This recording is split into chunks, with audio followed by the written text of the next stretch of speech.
ஏனென்றால் நம் பகுதியில் வாழ்ந்த 2 பெரியவர்கள் அநியாயமாக மிக கொடூரமாக தாக்கப்பட்டு கொலை செய்யப்பட்டிருக்கிறார்கள்.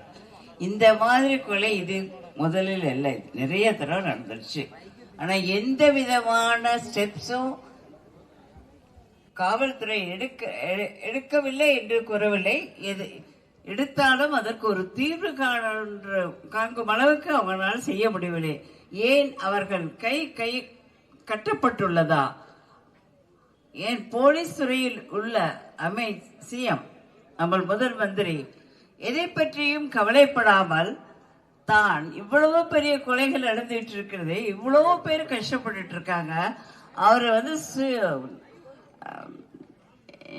நம்ம மாநில சுய ஆட்சி பெற்றுவிட்டோம் என்று அந்த சமயத்தை இந்த இவ்வளவு சிரமங்கள் கஷ்டங்கள் நடந்துட்டு இருக்கிறப்ப அதுக்காக கொண்டாடிட்டு இருக்கிறாங்க. அதை பெருமையா செஞ்சு இவங்க சுயாட்சி இவங்க கிடைச்சது. ஆனா மக்களுக்கு என்ன கஷ்டம் இருக்கு, மக்களுக்கு என்ன பாதுகாப்பு இருக்கு?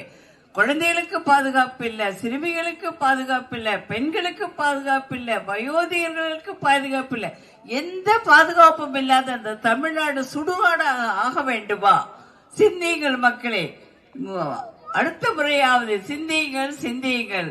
இந்த கொலைகார திமுக கழகம் திரும்பவும் ஆட்சி வந்தால் நமது தமிழ்நாடு சுடுகாடாக மாறிவிடும் என்பதை உணருங்கள்.